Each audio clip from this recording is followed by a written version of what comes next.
Be prepared. That is the first rule of interviewing. But what does being prepared for interviews actually mean? How do you prepare for an interview?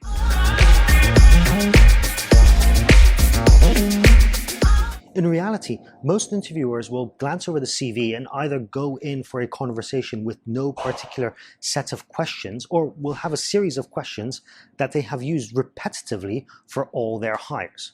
Neither approach is effective. Preparing for interviews begins when you define the real objective of the position. That is, the real need to be addressed by making this hire. Once you have defined what the role actually entails and how success in this position looks like, you can clearly identify the must-have skills, nice-to-have skills, and optional skills. Defining these skills allows you to have absolute clarity on what you are hiring for. With this, you can begin to build a series of interview steps that are designed to identify a candidate's skills, strengths, and desired trajectory. Taking this approach also enables you to have a predictable process that allows you to compare candidates' abilities to the performance in the job. It also means that your interview preparation is job-specific and will focus your conversation around clearly defined criteria. So, how should you prepare for interviews, and how should that preparation look like in practice? Well, start off by reading the job description you agreed on with your hiring team. You need to begin with this every time.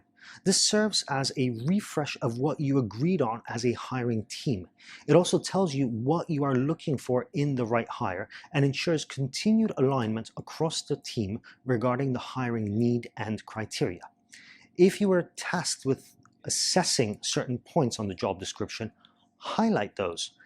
I actually keep a copy of job descriptions for a specific job that I'm interviewing for right next to me as a reference point during the interview.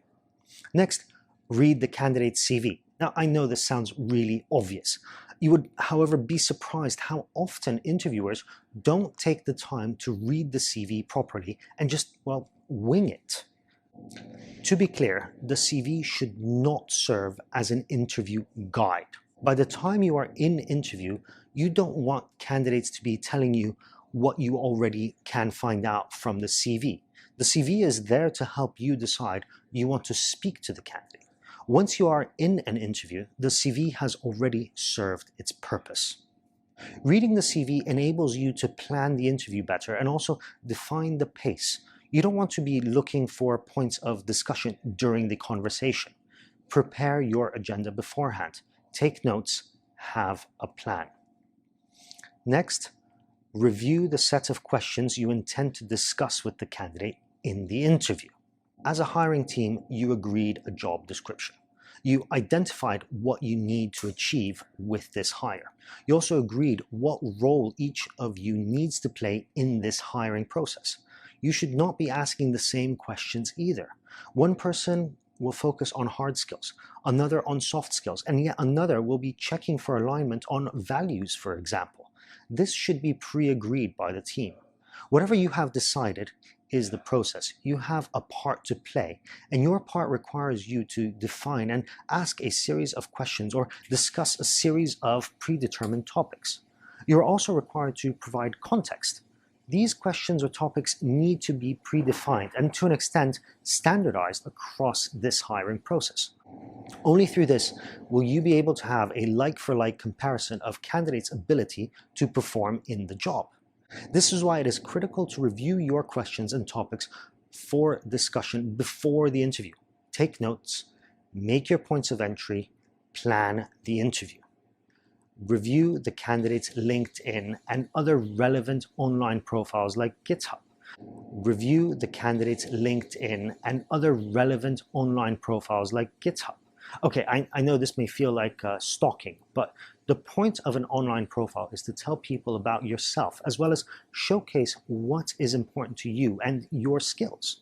In fact, many online profiles are a lot more informative than CVs, so it is worth looking into them. Countless times have I found candidates with YouTube channels, an extensive library of comments, or an incredible GitHub repository. This is great information to have.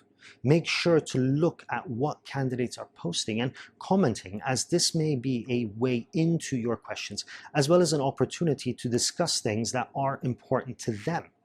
Review a list of the 5 most common biases. This is the final part of preparing for interviews. There are many ways you can be biased. It is, however, proven in numerous studies that simply knowing your own biases can help you identify them and thus not fall into the trap that they lay. My suggestion is to not only be aware of these biases, but also to discuss them prior to interviews and question yourself and other interviewers about them during a feedback and hiring decision meeting. And that is how you prepare for an interview.